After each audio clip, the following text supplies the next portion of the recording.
পেরিয়ে গেছে। পল্লী অঞ্চলের পথঘাট কাদায় মাখামাখি। একটি টিনের ঘরে ছোট্ট একটি চায়ের দোকান। ঝমঝম করে বৃষ্টি পড়ছে, আর টিনের ঘরের সেই শব্দ অদ্ভুতভাবে একটি ঝিমঝিম আমেজ এনে দিচ্ছে। চার বন্ধু বসে বৃষ্টি ভেজা রাতে একটু একটু করে চা খেতে খেতে সান্ধ্যকালীন মজা জমিয়ে তুলেছে। খেলার খবর, ভুয়া মিছিলের বার্তা, ইলেকট্রিক ট্রেনের কাহিনী, সিনেমার নানান গল্প। অবশেষে আপনা আপনা থেকেই গল্পের মুখটা যেন ভূতের কাহিনীর দিকে এগিয়ে এলো। রক্ত যাদের গরম কোনটাকে তারা তুড়ি দিয়ে উড়িয়ে দিতে ভালোবাসে। তারা চট করে ভূতকে বিশ্বাস করতে চায় না। এটা যেন একটি রসিকতার ব্যাপার। চায়ের মজাতে গরম পাঁপড়ের মতোই তার মুখরোচক। না হলে ক্ষতি নেই, কিন্তু গরম গরম পেলে অতি সহজেই সন্ধ্যাকালীন মজাটা বেশ জমে ওঠে। এমনিভাবে চারটে তরুণ বন্ধু ভূতের গল্পে মজে উঠেছে। বাইরের দিকে ওদের তাকাবার ফুরসতও ছিল না, কেননা বাইরেটা ছিল বড্ড অন্ধকার। তাকালেই চট করে কিছু চোখে পড়ে না। ক্ষণ ধরে একঘেয়ে সুরে যে বৃষ্টি পড়ছিল, তাই যে কোনো ভূতের গল্প দিব্যি জমে ওঠে তার আর বোঝার বাকি ছিল না। এমন সময় হঠাৎ করে ঘরে এসে ঢুকলো একটি লোক। তার সারা অঙ্গে ঢেকে রয়েছে একটি রেনকোট, আর সেই রেনকোট থেকে ক্রমাগত জল ঝরছে। চার বন্ধু অবাক হয়ে সেদিকেই তাকালো। তাদের মনে হলো যেন কোনো ভূতের গল্পেরই একটি চরিত্র বাইরে থেকে সূচিবিদ্ধ অন্ধকার ভেদ করে তাদের সামনেই আত্মপ্রকাশ করলো। ওদের বিস্ময়কর অবশ্য সেইখানেই কেটে যায়নি, কেননা আরও ভালো করে তাকিয়ে ওরা বুঝতে পারল যে আগন্তুক তাদের এই পল্লীগ্রামের কেউ না, একেবারে খাঁটি সাহেব। তখন তাদের বিস্ময়ের আরও পরিসীমা রইল না। সাহেবটি সরাসরি তাদের কাছে চলে এলো। তারপর ওদের দিকে চোখ রেখে অস্পষ্ট কণ্ঠে প্রশ্ন করলো, চার বন্ধুই কলেজ পড়ুয়া, তাই বিদেশি সাহেবের সঙ্গে কথাবার্তা চালাতে ওদের কোনো অসুবিধাই হলো না। বন্ধুদের মধ্যে প্রথম রমেনই কথার উত্তর দিল। বলল, এই গ্রামের ভিতরে মাইলখানিক পথ চলে গেলে একটি বিরাট জমিদার বাড়ি আছে। বহুদিনের পুরানো বাড়ি, কেউ এখন সেখানে আর বসবাস করে না। তার দুতলায় একটি কামরা আছে। কেন, সেখানে যেতে চাও নাকি? শৈলেশ তার মুখের কথা কেড়ে নিয়ে ফোড়ন কাটলে। হ্যাঁ, সেই নির্জন ঘরে যদি এক রাত কাটাতে পারো তাহলে ভূতের ঠিকানা ঠিক পেয়ে যাবে সাহেব। এ কথা শুনে সাহেব বিশ্রী গলায় কেমন যেন হেসে উঠল। ক্রমাগত চিৎকার করার পর সে যেভাবে মানুষের গলা ভেঙে যায়, অনেকটা সেই রকমই তার গলার আওয়াজ। সাহেব তারপরে ওদের দিকে একবার বাঁকা চোখে তাকালো, আর নিজের কোমরে গুঁজে রাখা রিভলভারটা খুলে নিয়ে ডান হাতের চেটোয় ঘন ঘন নাচাতে লাগলো। ওর ধরন দেখে চার বন্ধু বড্ড অস্বস্তি বোধ করতে লাগলো। কোথা থেকে কে এলো? এই সাহেব ওর নিয়তিই ওকে এই জলধারা রাত্রে এই ওয়াসপাড়া গায়ে হাতছানি দিয়ে ডেকে নিয়ে এসেছে নাকি? বন্ধু রসিকতা করে প্রশ্ন করলো, তা সাহেব ওই ভূতের বাড়িতে তুমি একা যেতে পারবে, আর লন্ঠনের সাথে লোক পাঠাতে হবে? সাহেব আর একবার সেই রহস্যময় হাসি হেসে উঠল। তারপরে পকেট থেকে নিজের টর্চটি বের করে বাইরের মিশকালো অন্ধকারের উদ্দেশ্যে যেন আলোর বুলেট ছুড়ে দিল। সত্যি জোরদার টর্চ বলতেই হবে। একটি গাছের মাথায় আলোটা পড়তেই কয়েকটি বাদুড় ডানা ঝাপটাতে ঝাপটাতে আকাশে উড়ে গেল। যেমন আকস্মিকভাবে সাহেব ঘরে ঢুকেছিল, ঠিক তেমনি রহস্যজনকভাবে বৃষ্টির ভিতরে যেন বেরিয়ে গেল। অনেক দূর পর্যন্ত সেই টর্চের আলো জ্বলতে ও নিভতে দেখা গেল। ঘরের ভিতরে চার বন্ধু নির্বাক হয়ে বসে রইল। সাহেবকে পোড়া জমিদারের বাড়িতে পাঠানোর ঠিক হলো কিনা কথাই ওরা ভাবতে লাগলো। প্রতিবাদ করার সময়ও দিল না সাহেব। এই কথা মনে করে ওদের সবার নিভৃতি অন্তরে যেন একটি অজানিত আশঙ্কা ঘনীভূত হয়ে উঠল। চার বন্ধু বাড়ি ফেরবার তাড়া ছিল না, কেননা তারা গ্রীষ্মের ছুটিতে দেশে ফিরেছে। রাত যতই গভীর হোক, বাড়িতে ভাত ঢাকাই পড়ে থাকবে, জানা কথা। ওরা কিন্তু আরও খানিকক্ষণ বসে থাকে, সাহেবের জন্য অস্বস্তি বোধ করতে লাগলো। ষষ্ঠী, এই বিদেশি লোকটি যদি কোনো বিপদে পড়ে, তবে তো ওরাই চারজন নিমিত্তের ভাগী হয়ে পড়বে। বাইরে মিশকালো অন্ধকারের দিকে তাকিয়ে আর ঝিমঝিম বৃষ্টির কথা ভেবে ওদের মন সত্যি ব্যাকুল হয়ে উঠল। মানুষটাকে একটি খেয়ালের ঝোঁকে মরণের মুখে ঠেলে দেওয়া ঠিক হলো না। চার বন্ধুরই বাইক ছিল। ওরা নিঃশব্দে চায়ের দোকানে পয়সা চুকিয়ে দিয়ে বাইরে বেরিয়ে তারপর রওনা হলো সেই পোড়া বাড়ির উদ্দেশ্যে। বহুকাল তারা ওই অঞ্চলে যায়নি। তারপর সম্প্রতি কলেজে ছুটি হতেই দেশে এসেছে। ওখানে পৌঁছে তো সবাই থমকে দাঁড়ালো। সেই পোড়া বাড়ির সামনে এমন আগাছা ও কাঁটা গাছ গজিয়েছে যে ভিতরে ঢোকে কার সাধ্যি। অনেকক্ষণ বৃথা চেষ্টা করার পর ভবনটিতে ঢোকবার আশা একেবারে ত্যাগ করলো সবাই। ভূত ছাড়াও সাপের ভয় তো আছে নাকি? এই আধার রাতে পোড়া বাড়িতে ঢোকা মানে নিজের জীবনটাকে জমের হাতে তুলে দেওয়া। তাদের আগে আর কেউ এই বাড়িতে ঢুকেছে কিনা এমন মনে হয় না। এমন কোনো চিহ্ন তারা খুঁজেও পেল না। দূর থেকে তারা অপরিচিত সাহেবের উদ্দেশ্যে ডাকাডাকি করল। সে শব্দ ভাঙা দেয়ালে প্রতিহত হয়ে ফিরে এলো তাদের কাছে। শৈলেশ বললে, কাল ভোরে খবর নেওয়া যাক। এখন চলে যাই। জনার্দনের মাথায় হঠাৎ একটি বুদ্ধি এলো। সে বলল, বড় জোর আমরা একটা কাজ করতে পারি, গ্রামের চৌকিদারকে খবরটা জানিয়ে রাখতে পারি। সে যদি রাতে বাড়িটার উপর একটু নজর রাখে। এই পরামর্শে সবাই বেশ খুশি হলো। আর যাওয়ার পথে চৌকিদারের কাছে খবরটা পৌঁছে দিয়ে তারা বাড়ি চলে গেল। তখন জলটা একটু ধরেছে বটে, তবে পথের দুপাশে বড় বড় গাছ থেকে টুপটাপ করে ফোঁটা ফোঁটা জল পড়ছে। রাত্রিতে খাওয়া দাওয়া চুকিয়ে চার বন্ধু একটি বাড়িতে মিলিত হলো। সেটা শৈলেশের বাড়ি। ওদের বৈঠকখানা ঘরটা খালিই পড়ে থাকে। চার বন্ধু ঠিক করলো সেই ঘরে রাত্রিটা কাটিয়ে দেবে।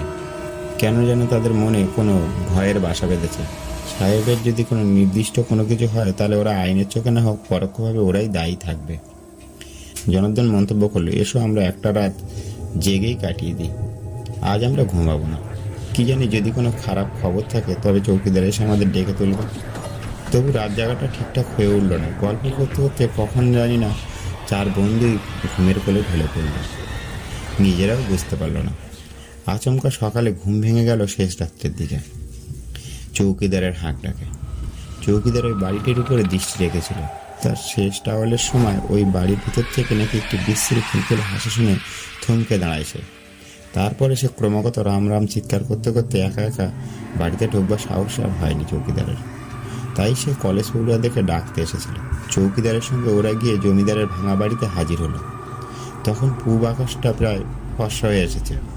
চৌকিদার লাঠি দিয়ে আগাছা সরিয়ে পথ তৈরি করে দিল। ওরা সবাই পিছন পিছন এগিয়ে চলল।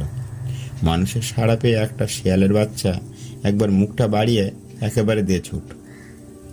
একতলার জায়গায় জায়গায় বেশ ভেঙে ভেঙে গেছে। দুতলা উঠবার সিঁড়িটা খুঁজে নিয়ে তারা একের পর এক রওনা দিল। এমনি একদল চামচিগির সবার কাঠ মাথার উপরে চক্কর দিয়ে ঘুরতে লাগলো। কিন্তু ওরা সেসব কিছু ভ্রুক্ষেপ করল না। হাজির হইল গিয়ে দুতলায় বিরাট বারান্দায়। সামনে একটা ঘর। কেমন যেন গুঁগো শব্দ শোনা যাচ্ছে। দরজাটা ধাক্কা মেরে খুলে ফেলে সবাই একসঙ্গে ঢুকে পড়লো সেই ঘরে। কি আশ্চর্য ব্যাপার, সেই সাহেবটা তুই। লোকটার গো আছে বলতে হবে। এই ভাঙা জঙ্গলে ভর্তি জনমানবহীন বাড়িতে ঢুকে ওর এই এতটুকু ভয় করেনি যে, কিন্তু সাহেবটা কি অর্ধচেতন হয়ে পড়ে আছে। আর তারই মুখ থেকেই ওই গুঁগো শব্দটা শোনাচ্ছে। শৈলেশ বললে, কি আশ্চর্য, টর্চটা জেলে সাহেব কি লিখছিল। বুদ্ধ নিচু হয়ে বসে বলল, মন্তব্য করলো, ডায়েরি দেখছিস? সাহেব ডায়েরি লিখছিল। জনার্দন বললে, তাজ্জব ব্যাপার, ডায়েরিটা তাহলে পর দেখি। সেও নিচু হয়ে বসে পড়ল। সবাই একসঙ্গে বলে উঠল, পর পর। সাহেব কি লিখেছে দেখতে হবে না? অজ্ঞান হওয়ার আগে কি লিখেছিল সে ডায়েরিতে জানা দরকার আমাদের। জনার্দন তখন ডায়েরিটি পড়তে লাগলো। ডায়েরিটা এইভাবে লেখা, 12টা 15 অনেক কষ্টে উপরে উঠে এসেছি। ভয়ের কিছুই নেই। শিয়ালার চামচিকের আস্তানা হয়ে গেছে বাড়িটা। ঠিক করেছি রাতটা এই ঘরেই কাটিয়ে দেবো। রেনকোটটা খুলে ভালো করে মেঝেতে পেতে নিলাম। বেশ শীত করছে। ঘরের জানালাগুলো বন্ধ করে দিলাম। টর্চটা জ্বালানোই থাকলো। 1:20 হয়তো একটু ঘুম এসেছিল। হঠাৎ কিসের শব্দে চোখ মেলে তাকালাম। কি আশ্চর্য, ঘরের জানালাগুলো দড়াম দড়াম করে খুলে যাচ্ছে। এর কারণ কি? জানালাগুলো আবার বন্ধ করে দিলাম। এরপর লেখা আছে 1:30। একটা পৈশাচিক হাস্য। আবার চমকে উঠলাম। তাকিয়ে দেখি জানালাগুলো আবার ভীষণ শব্দ করে খুলে যাচ্ছে। এরপর সত্যি আশ্চর্য হলাম। উঠে দাঁড়ালাম। বৃষ্টি অনেকক্ষণ আগেই থেমে গেছে। ক্ষীণ চাঁদের আলো। বাইরেটা ভালো করে নজরে পড়ে না। পাশের ঘরে কেউ যেন ফুপিয়ে ফুপিয়ে কাঁদছে। এরপর লেখা আছে 1:45। হঠাৎ ভেসে এলো একটি বুক ফাটা কান্নার শব্দ। তাকিয়ে দেখি বন্ধ দরজা ভেদ করে একটি কঙ্কাল আসছে। কঙ্কালটা যেন দু হাতে দিয়ে নিজের মুখ ঢাকছে। কি কর্কশ কান্না। তাড়াতাড়ি কোমর থেকে রিভলভার বের করে কয়েক রাউন্ড গুলি ছুড়লাম। ধোঁয়ায় ঘরটা ভর্তি হয়ে গেল। টর্চ তুলে দেখি কঙ্কালটা আর ঘরের ভিতরে নেই। 2:05। এবার আর কান্না নয়, প্রচণ্ড খিলখিলে হাসি। তাকিয়ে দেখি মাথার উপর অনেকগুলো কঙ্কাল ঘুরে বেড়াচ্ছে। তাদের ঠান্ডা নিঃশ্বাস যেন আমার ঘাড়ে এসে লাগছে। মনে হচ্ছে সেই জায়গাটা যেন জমে বরফ হয়ে উঠল। তাড়াতাড়ি লাফিয়ে উঠে মেঝে থেকে প্রচণ্ড চিৎকার করে উঠলাম। আমি নিজেও জানি না যে আমি ভয় পেয়ে চিৎকার করে উঠলাম না আমি ওদেরকে ভয় দেখানোর জন্য চিৎকার করে উঠলাম। হঠাৎ উপরের দিকে তাকিয়ে দেখি কঙ্কাল যেন হাওয়ায় মিশে গেছে। এরপর 2:30 ঘুম চোখ থেকে একেবারে পালিয়ে গেছে। ভয়ানক শীত করছে আমার, মনে হচ্ছে যেন দার্জিলিং বা লন্ডনে আছে। কঙ্কাল বলে সঙ্গে উলের কিংবা গরম জামা কিছুই নেই। সব জানালাগুলো দিয়ে হু হু করে শীত আসতে লাগলো। জানালাগুলো আবার বন্ধ করে দিলাম। সবার লাস্ট এটাই লেখা আছে 3:30।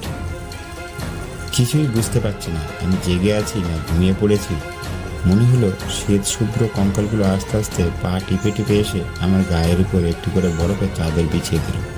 আমি শত চেষ্টা করেও গা থেকে সেই চাদর খুলতে পারলাম না।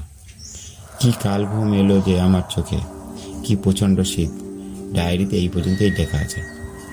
4 বন্ধু অবাক হয়ে ডায়েরির দিকে তাকিয়ে রইল। ওদিকে চৌকিদার এরই মধ্যে নিচে গিয়ে 1 মগ জল সংগ্রহ করে এনেছে। সাহেবের মুখের উপর ছিটিয়ে দিতেই 2 চোখ মেলে তাকালো। চোখ দুটো জবা ফুলের মতো লাল।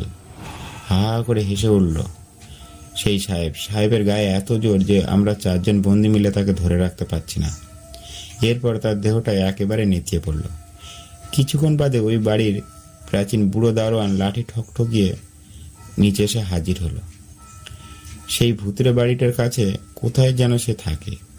বাড়িতে লোকজনের আনাগোনার শব্দ পেয়ে আর চিৎকার শুনে দেখতে এসেছে যে আসল ব্যাপারটা কি। দারোয়ানের বয়স নাকি 108 বছর। তার কাছে সব কথা জানা গেল। সেই জমিদার পরিবারে 3 পুরুষ আগে একজন নাকি ছিল খুব অত্যাচারী। অনেক কাজ নেই যা করতে তার হাত কাঁপত না। একেবারে একদল দুর্ভিক্ষ পীড়িত প্রজাকে অতি সামান্য কারণে ধরে এনে খেতে না দিয়ে দিনের পর দিন শুকিয়ে রেখে মেরে ফেলেছিল। তারপর থেকে এই বাড়িতে ভূতের উপদ্রব। যায় সেই জমিদার নাকি নিজেও ভূতের হাতেই মারা পড়েছিল। কাহিনীর সব শেষে সেই অতি বৃদ্ধ দারোয়ান আকাশের দিকে হাত তুলে বলল, নসিব নসিব, সবই নসিব। তাহলে এই পরদেশি সাহেব এখানে প্রেতাত্মার হাতে প্রাণ দিতে আসবেই বা কেন? তো বন্ধুরা, এই ছিল আজকের গল্প। তোমাদের কেমন লাগলো অবশ্যই কমেন্ট করে জানাবে। আর গোস্ট ফাইলসে নতুন হলে অবশ্যই একটি সাবস্ক্রাইব করবে। দেখা হচ্ছে পরের নেক্সট কোনো এপিসোডে। ততক্ষণের জন্য গুড নাইট।